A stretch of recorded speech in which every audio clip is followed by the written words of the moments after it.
Hello, Ewok Nation. It's Crystal here, the guest who got to be on all the episodes about amazing fairies and nature, which actually makes me like an Ewok druid, which is incredible. But anyway, I have absolutely loved being on Nick and Steve's show. I think it is a great show that dives into some amazing cartoons that I miss, actually. I miss when cartoons were awesome like the Ewoks, even though every episode wasn't the best episode. It was still a lot of fun and unlocked a lot of childhood memories. And I want to give a big thank you to Steve and Nick for letting me come on the show as many times as they did and just talk about these episodes. So shout out to them and congratulations on making it to 100 episodes of a podcast.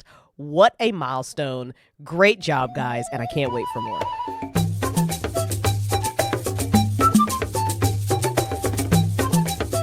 Hey, this Endorian Life. This is Eric from previously on X-Men. Congratulations on 100 episodes.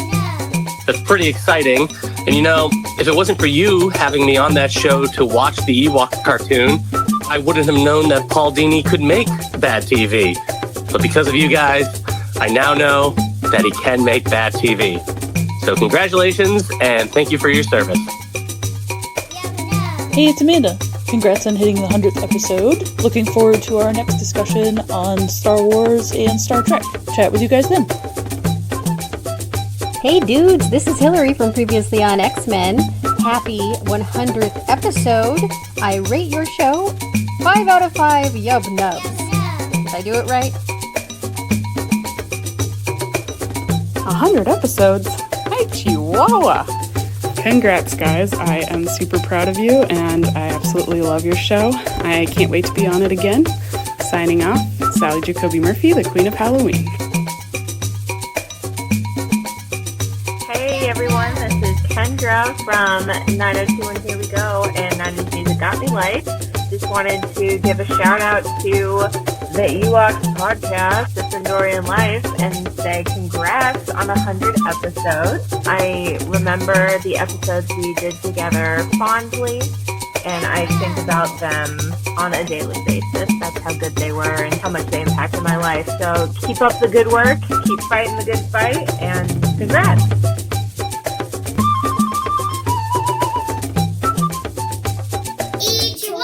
Welcome to the 100th episode of This Endorian Life, a Star Wars podcast from the Radio Meanwhile Network. My name is Steve Rudd.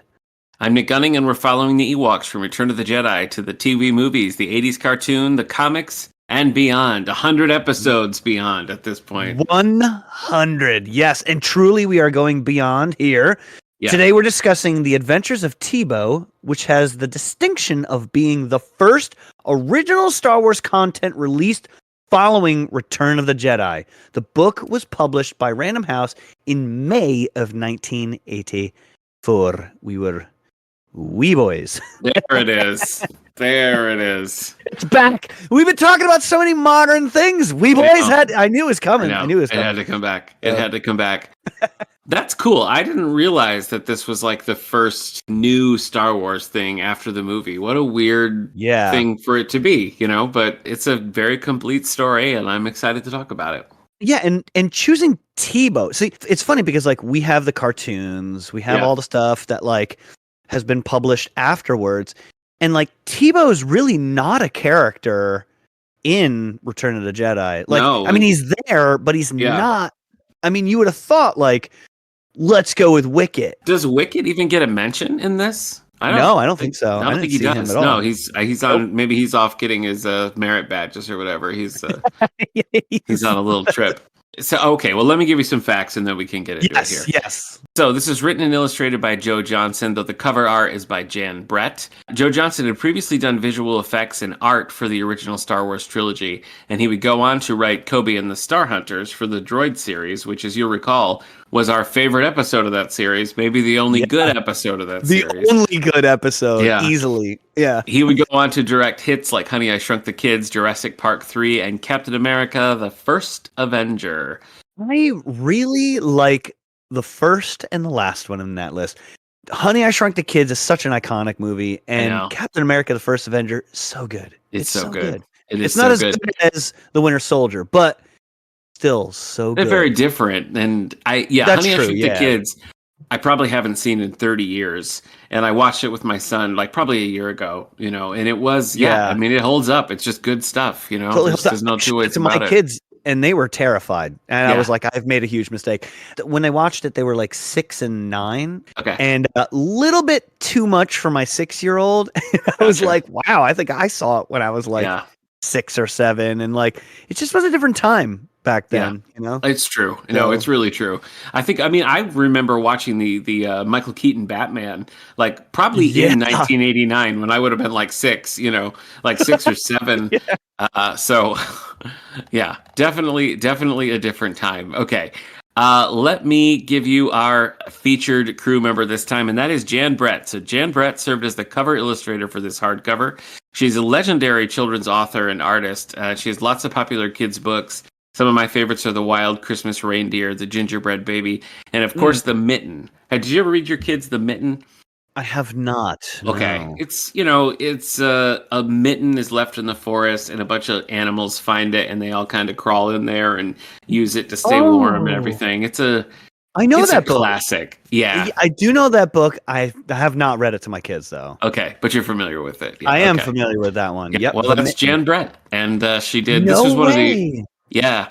So this cover was one of the earlier things that she did. I have to tell you a story about this book, Steve, because I'm a librarian, and every year in March is Read Across America Day. We were going to the classes to read, and they just randomly assign you a class, and I got 4th grade.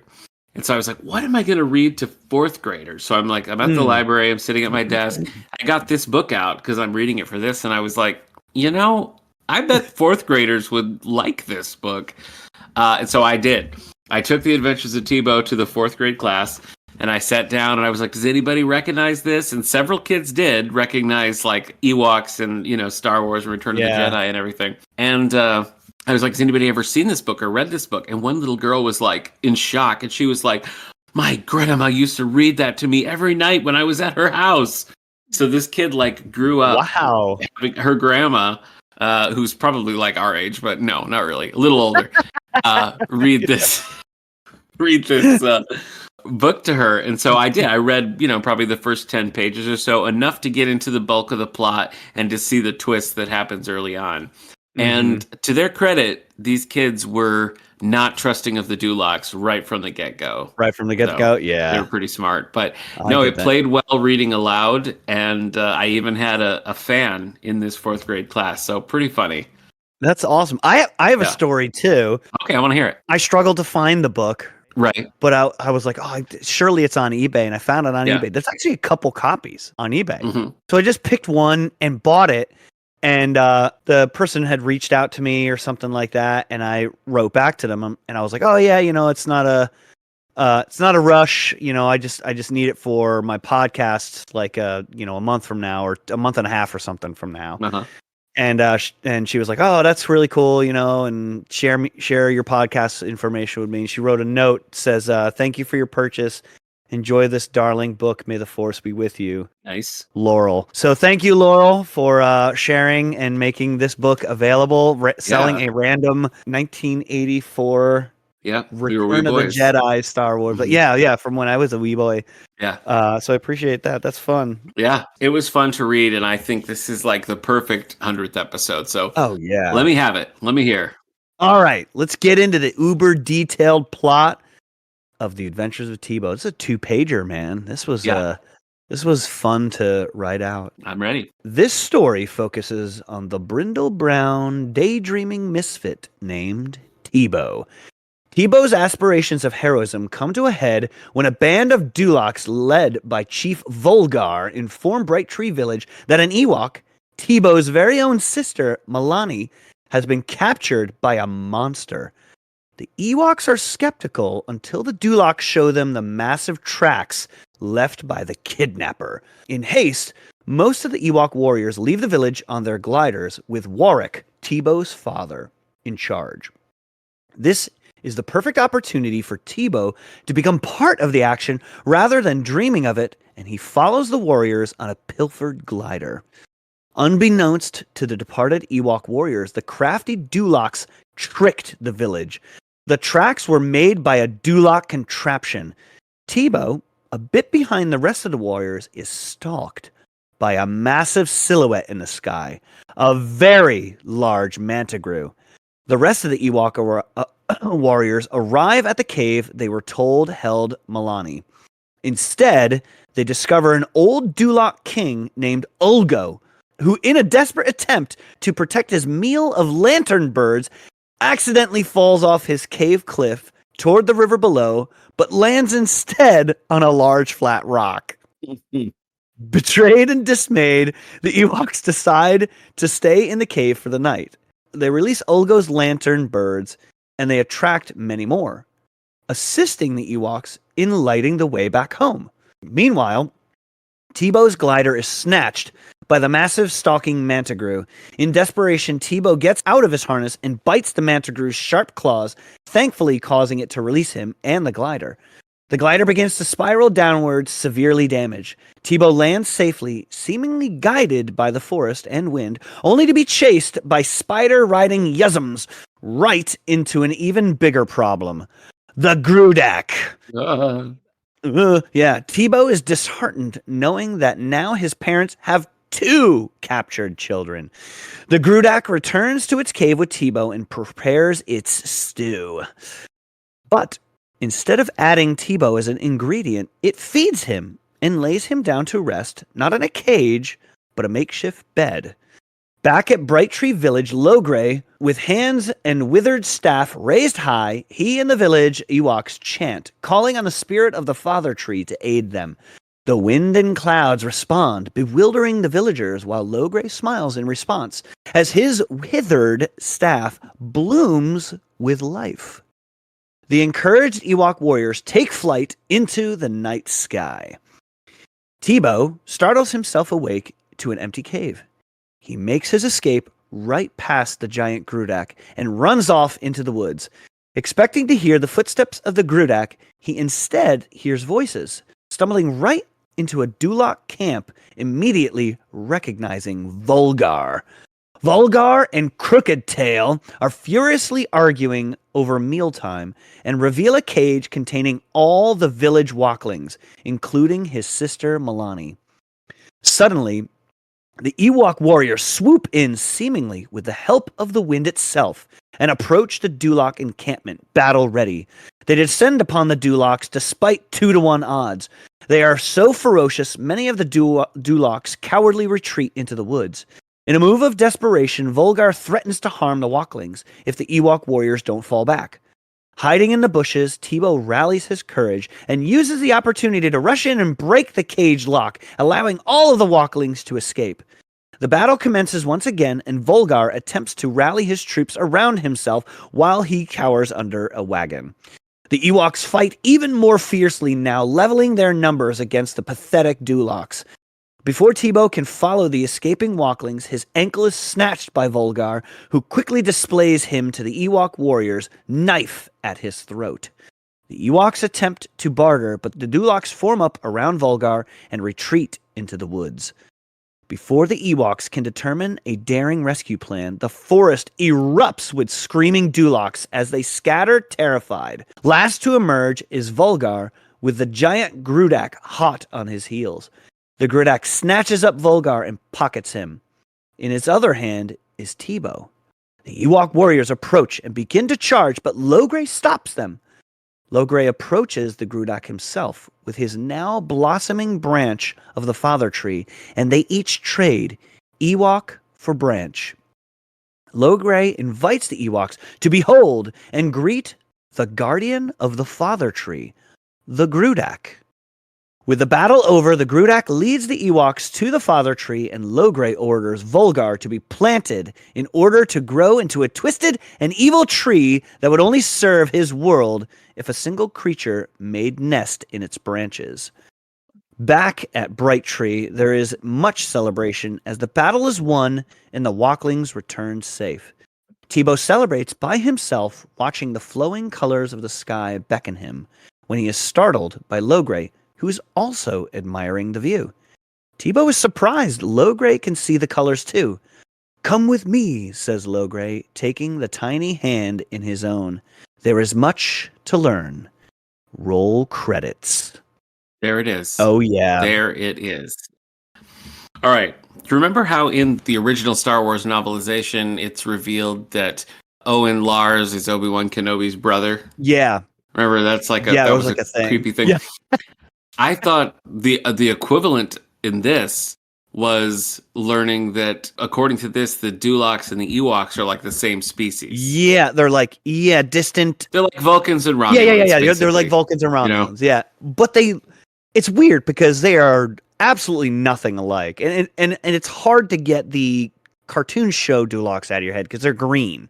But they're not meant to be green in this. They're like pale fur, and you can see like their pink hides underneath the fur. Yes, so they're clearly furry, and they share similarities. It's almost like a penguin is like a cousin to an ostrich, and it's just like, okay, they're both birds and they're similar, but like, a Duloc is a Duloc and an Ewok's an Ewok. You wouldn't be walking through and be like, oh wow, that looks like that tiny little 3-foot creature looks like that 6-foot creature I saw yesterday. You wouldn't. I would argue that the relationship genetically is maybe close enough that there's some light cannibalism at play with Dulocs eating Ewoks. And when they go to Ulgo's cave, he is wearing a vest made of Ewok hide. I'm like, that was dark. Yes, that was real and they dark. saw it right away and were pissed. So, they were like, oh my gosh, yeah. So, that was pretty intense. It was interesting to read this and knowing like when it came out in conjunction with the show and everything, because like, obviously this is kind of the show Bible for the Ewok series, because we're using names and stuff from Return of the Jedi, but the village and the Dulocs and the whole like Teebo Logray connection and everything are all themes that you see in the show. So it's kind of like the show took the world from this book but still kind of centered it on Wicket, probably from like Caravan of Courage and stuff like that, which also came out in '84. It's also weird that this is a children's book too, but the level of danger in the show is always so weird and skewed. Like nothing, it's funny because it was a point at which when the first death occurred, it was Ulgo. Yeah. And they were like, "Oh, don't worry, he'll fall into the river, not that rock over there." And like the wind, like the forest, there's a theme throughout this where like the forest and the wind kind of react to progress certain things in the story, and like the wind literally blows him onto the rock instead of the river, and they're kind of like, he's like, "Oh, don't worry, Warwick, he's gonna fall in the river," and then he doesn't, and they're kind of like, well, moving on. It's like, I was like, oh my gosh, he freaking died. Like, here we go. Yeah. Well, we were saying it was a different time. And when I was reading this book, I wasn't 100% that the Dulocs weren't going to eat at least a couple of baby Ewoks. It almost sounds like, you know what I mean? Like, I wasn't 100% that wasn't going to happen. So what did you think of the book overall? I thought so far, this is one of the best bits of Ewok fiction I've read. Yeah, I thought it was really good. I think I actually enjoyed the fact that there was real danger, and that it had mentioned that when the battle had occurred, that they were like 10 to the wounded, both Ewok and Duloc. Yeah. Even though the Ewoks came in and they were ferocious and fierce and were killing the Dulocs, they still are conscience bound and will tend to the wounded Dulocs as well. Yeah. Because it's not, they don't absolutely hate each other, but you take our children, we're going to come in and take care of you. Yeah. And so I thought that was, really good for me, that finally real consequences. It was almost felt like a goofy story mixed with actual consequences. I would have been curious to hear some of these behind the scenes conversations with Star Wars kind of, for all intents and purposes, coming to an end in 1983. Yeah. Because the only really substantial thing they'd done outside of the movies was the holiday special, which was like an unmitigated disaster. Yes. Everybody hates it, and it's just as bad as everybody says it is, So I wonder if, because when I talk to people about Star Wars, they're like, "Oh, Ewoks are stupid" or whatever. Like, I hear that a lot. Yeah. Ewoks, I feel like, are often kind of considered to be like the Jar Jar Binks of like the original trilogy, which I've never understood. Which is strange because they're I've always- darling. They really are They're darling. fun. Yeah. I mean, that's such a fun. Anyway, obviously we're in the bag for Ewoks, but like, it's just interesting to think about the fact that like, okay, Star Wars is over. We're not going to make any more of those movies. Blah blah blah. And we right away we get this book. We get Caravan of Courage, and then the next year, you know, we get Battle for Endor, and then the animated series starts, and then the comic book starts. It's like. Yeah. As soon as Return of the Jedi is over, it's like all Ewoks all the time. That's the only continuation of Star Wars. Strange. I just think that's fascinating. Yeah, it really is. We have years and years of Ewok, and I mean, there was the other Star Wars comics as well, too, right? Yeah. But it was basically Star Wars. You know, it was the right, movies. You know, Yeah, so it wasn't was just new. the same characters. Yeah, And I don't think those comics took place after Return of the Jedi either. They were still like with Darth Vader as the foil. Oh, and true. Stuff. Yeah. You're right. It was like one long midquel. So it's kind of interesting that this book and the movies do it as well, but really push the Ewoks into more of fantasy, like mystical kind of realm, because that's not really the vibe that you get in Return of the Jedi. Yeah. So it's like this book kind of sets the tone for we're going to go with more of a magic thing. And honestly, I wish they would have leaned more into it in the series if this was more of a fun, magical kind of thing. But I liked this. I had a good time with it. I thought the writing was pretty strong. I have a criticism of that, but that's my Oak of Arc. So should we move into that? Well, I wanted to say last one thing you said that the magic. So I really wish that the author had the Ewoks mention that, like, oh, you know, this such and such victory occurred or whatever, you know, thanks to the help of the forest and spirits, because they really did. It seemed by the way the author described certain events, like when Teebo fell, I had to write it in there that like the forest, he was like, oh, it's weird, kind of like felt like the trees opened up so that I landed safely rather than not getting trapped in the tree. And then, you know, the wind pushing Ulgo so that he died and didn't, you know, live, you know, and then what the wind brushing in swiftly onto the Dulak camp, and which brought in the Ewoks. To me, it was obvious.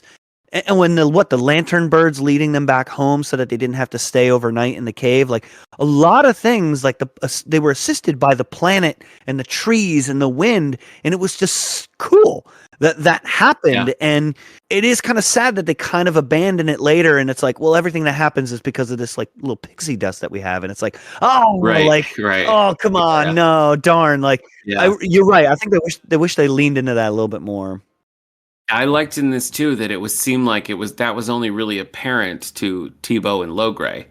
Yes. You know, it took a while to put those together, but in the beginning, when Teebo is being described, he's kind of described as, I wouldn't say outcast, but he's kind of considered misfit, like, misfit. That's a good word for it. It's a misfit toy. You know, he's a I'm a Charlie in the box. Yeah. You know, he's described as just being like head in the clouds, like off, like listening to things and things other people don't hear and stuff. So it's like maybe the thing is that only the people who are only the Ewoks that are in touch with the magic would have put those things together. But I wonder if there was ever any intention to write more of these books, if it was written as, you know, we're going to do a series anyway, so why don't we put this together or something? I don't know, because Joe Johnston's not really involved in the Ewoks cartoon stuff.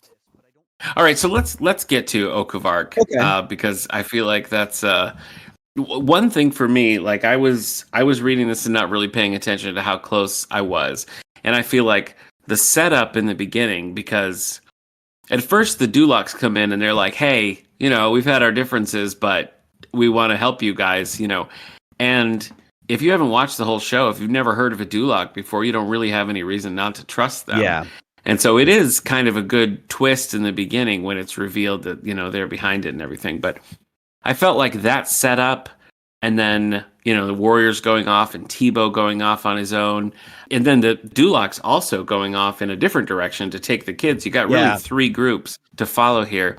And it sets all three of those stories up pretty quickly. And it's like once we get through the Ulgo stuff, it ends very quickly. Yes. And I guess that is my Oak of Arc, because I was kind of settling in for a story, and it was like, and then the Ewoks suddenly beat the Dulocs. The end. Yeah. You know, and I was It like, felt like as you got closer, aspects of the story got shorter, right? So it was like, oh, the bulk of the story was basically half of it, and then the second half was really actually a quarter, and then the last quarter was actually like an eighth. Yeah. And then it was like segmented into little like ding, ding, ding, ding, ding things, and I was like, wait a minute. Yeah. I had to go back and be like, wait, okay, they're gonna plant Volgar like he's a tree? Like what? That like they were like, oh, he's frozen, and I was like, well, why is he frozen? Like, is he just afraid, or is he just like, what? They're gonna plant him? Like he's a living being. He's not just gonna be able to. You're not gonna. They said that it was specifically. It said they were gonna plant him ankle deep, and I was like, yeah, I could. If you plant me in the ground ankle deep, like I'm just gonna step out. So it was like really bizarre. Like you were a rec major, so you have expertise on exactly. I am attuned to the trees as well. I mean, you have a science background. No, I wasn't. I minored in that. I minored in it. Okay. Yeah, it was communication. I actually, I did one of those last minute pivots to be able to graduate. Okay. But, gotcha. Yeah, okay. I mean, well, you're still correct though. But I am in tune with the forest. Yeah, if you were there, you would also see the colors that Logray and I would have Teebo seen the see. colors. Yeah. It is like this was structured in like a 5-act structure, and it was like, all right, I'm going to write Act 1, I'm going to write Act 2, and then I'm going to put Acts 3, 4, and 5 in the last 10 pages, you know? And it's just like boom, boom, boom, boom. Little bit that rushed. was mine. Yeah, so for me, I think the Oak of Arc moment was just how jarring the death was. Oh, yeah. I was reminded that, yes, this was the first bit of fiction written just after Return of the Jedi. We do see Ewoks die in still to this day, one of the saddest groans, crying groan in a movie over the death of a friend. Oh my gosh, that scene is like hate that. But oh my gosh, so freaking sad, especially when he's like, well, it's the crazy thing is he acts like, oh, everything's okay, and grabs him to go, and then he doesn't move and makes that noise, and you're just like, oh my gosh, this is, oh my gosh, I can't. And that's what it felt like to me. I was like, holy crap, he freaking died. But I mean, it's a Duloc, so whatever. But still, like, it was just such a jarring moment. I was like, I kind of don't like that, even though I did appreciate the actual peril. There was actual peril and actual death. It still was so hard to accept. What about your Ichiwawa moment? What was that? Well, I really liked the moment in the end with Teebo and Logray. Logray is feeling the burn of his advancing years and knowing like he doesn't have too much time left. And he identifies, whatever it is, the magic in Teebo, and is like, this is going to be my replacement. Yeah. And, Teebo has spent this whole time being on the outside. In the beginning, even before anything happens, he's up in the trees watching the others play. He's like an outsider. Yep. And this, in the end, he's sitting there and he's looking at the sky, and Logray comes up and he mentions the colors. And Teebo's like, you see them too? Mm-hmm. And Logray's like, come on, man, you got a lot to learn. Yeah. And I just thought that was a really nice moment, kind of a poignant end to, this story. So I liked that quite a bit. I did as well. However, that wasn't mine. I thought it was very interesting. For me, I read the entire story, the Grudak, thinking that it was a nice Grudak as opposed to the bad Grudak. And then on a whim, I was like, wait a minute. And I looked it up, and it was Gorax. The Gorax is the bad one. Yeah. The Grudak. So when I discovered that it was very cool to me that there were two creatures similar to each other, like the Ewoks, right? So it's like, do you think that the Grudak is probably a distant cousin of the Gorax, right? Oh, probably. Yeah. And I just thought that it was cool that, like, on Endor, for every good creature, there's almost an equal opposite creature as well. And so that's cool. So seeing the Grudak, I was like, oh, I actually really like that. Yeah. So they literally took a giant creature, just like the Gorax, but it's really the other way around. They took the gentle tree guardian and turned it evil, which is like, it's such a crazy thing to think of, like, wow, that's a really good character you made. I'm going to take that and make it evil, and he's not going to feed Yeah. them. They're going to be his meal, like, and things like that. Like, it's interesting to see the progression in, like, what Caravan of Courage is 85? 84. Oh, it is 84. So, like, same year. like how the kind of, I don't know what you would call it, the disposition or like the aura of kind of who the Ewoks are evolves slightly over time. Well, not slightly. Sometimes it evolves greatly, but then returns to a certain type of thing. And it's not necessarily, I think, the writer. It's like, Return of the Jedi, the Ewoks are very, they display great ingenuity, right? And I love it when people complain like, oh, little furry bears beat the Empire. And it's just like, yeah. I mean, they make two trees go and they squash an ATST walker. Yeah. Like, you could be 2 feet tall or 9 feet tall. All you got to do is whittle these giant trees down enough to be able to do that. So it's like they use their brains, not their size, to kind of do that. And it's really aiding the rebel forces that are there. So it's not just them, but like you get that kind of Ewok, and then we get this kind of Ewok where it's like, we're really nice, but if you take our children, we're going to kill you. Then you get the Caravan of Courage Ewoks, which are very much like warrior type Ewoks, and it's just wild how like the Ewok, and then, after the movies, especially Battle for Endor, then we get the television show and the comics, and it takes a sudden shift of like, let's take these Ewoks that are warriors and just make them cute and cuddly and soft and bubbly, and nobody dies. There's no consequences, even though we try to put consequences in there, but they don't actually happen ever. And it's just, it's bizarre, right? And then now people hate the Ewoks. I mean, maybe not hate, but they just think it's probably the weakest part of Star Wars, not realizing that for what, like 6-7 years after Star Wars was all Ewoks. They were the torchbearers. Everything Star Wars was Ewoks, like, for years. True. So it's just, that's absolutely true. Yeah, I really love this story. I really love the world building that occurred. So like the Grudak, eventually I love the the picture of the Grudak. Yes. Like the illustration of him, like when you finally see his face, it's such like a nice, pleasant face. Honestly, I think the illustrations were pretty pleasant overall. Yes. The one thing I would ding him for would just be there's absolutely no variation in the Ewoks. Like everyone from Teebo to Logray look exactly the same. I mean, there's really the baby. I mean, there's no difference at all. All the same. But I think it was pleasant. I'm glad that we read it. I'm glad we unearthed it. I'm glad we found it on eBay. I know. Yeah, I'm glad I did.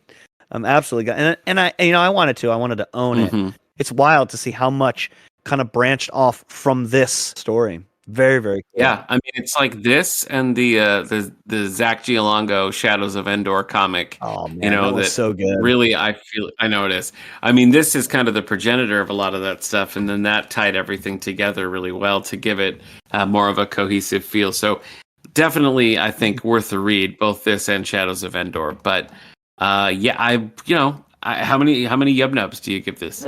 Man, that's tough. As far as like Ewok content, like I'd say this is like a 4.5, maybe close to a 4.75. I think you pointing out how the story does kind of almost come crashing to an end in a way, does bring it. When I realized that, I'm like, oh yeah, you're right. That does bring it down a little bit, but like the story is so good, I found myself wanting more. I always say that, right? Where I'm like, oh. True. Like this makes me wonder, why isn't there like a solid like 280 page novel of Ewoks where there's actual peril, people you haven't written it yet. People, but like Ewoks, die, fight, make families like a normal book, and so it's needed. We need that. Shall I write that or shall you write it? We'll just get. We'll co-write it together. I mean, there's a new Ewok, like a 6-issue graphic novel. The graphic novel is going to be made by the end, so maybe we can cover that when that comes out too. Yeah. I'm excited to do that. Well, cheers to 100 episodes. Always fun to talk with you, and thank you everybody who's listened to 100 episodes, and some Sharknado crossovers that no one asked for. So true. Thanks to our pals for sending Yes. along the well wishes that you heard at the beginning of the episodes. All of them that returned as well. That's right. Yeah, they saw one thing and they came back for more. So that's really hats off to them there. Next time we will be back to the world of My Comics for the Droids shorts.